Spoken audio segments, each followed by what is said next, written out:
मैं सूरज भारती आप सभी का वर्ड इनकार्नेशन में स्वागत करता हूँ। आज का विषय है चार्टर अधिनियम 1813। आखिर इस एक्ट की ज़रूरत क्यों पड़ी, इसकी विशेषताएं क्या हैं और इस एक्ट के माध्यम से कंपनी का जो शासन संचालन है वो कैसे प्रभावित हुआ और भारतीय समाज पर इसका क्या असर पड़ा। भारतीय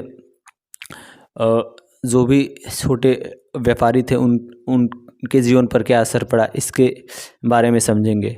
सबसे पहले इसकी विशेषताओं की बात की जाए तो पहली विशेषता है एकाधिकार पत्र, यानी कि कंपनी को ऐसा अधिकार दिया गया कि जिससे कि वे शासन संचालन का जो अवधि है उसमें और 20 वर्षों तक वृद्धि की गई, यानी कि आने वाले 1813 के बाद 20 वर्षों तक कंपनी के द्वारा ही शासन संचालित होगा। अब बात करते हैं दूसरी विशेषता की, एकाधिकार उन्मूलन। इस एक्ट के द्वारा जो भी कंपनी के व्यापारिक एकाधिकार थे उसको समाप्त कर दिया गया, यानी कि जो भी बाज़ारों पर उनका पूर्ण नियंत्रण था उसको समाप्त कर दिया गया। यानी कि अब हर तरीके के व्यापारी अपने उत्पादों को बाज़ारों में बेच सकते थे।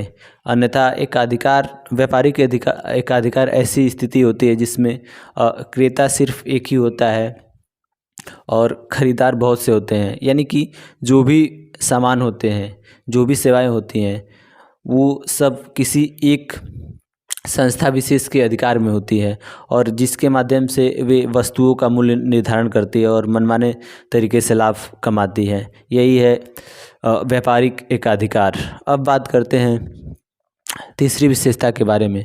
तो यानी कि जो भी व्यापारिक एकाधिकार था, चीन और चाय के व्यापार को छोड़कर अन्य सभी व्यापारिक एकाधिकार कंपनी के समाप्त कर दिए गए।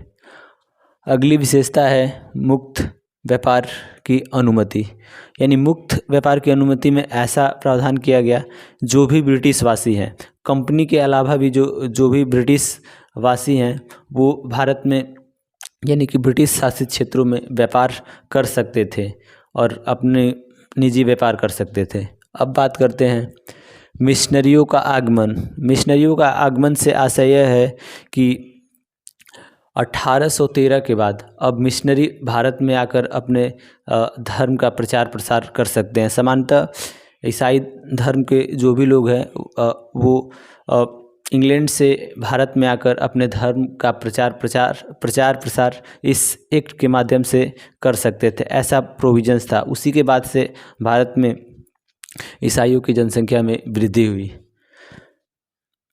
अब बात करते हैं अंतिम विशेषता की, संवैधानिक स्थिति निर्धारण, यानी कि जो भी भारतीय क्षेत्र था ब्रिटिशर्स के अधीन, उसको संवैधानिक तौर पर निर्धारित किया गया कि ये वाला क्षेत्र ब्रिटिश शासन के अंतर्गत आता है। धन्यवाद।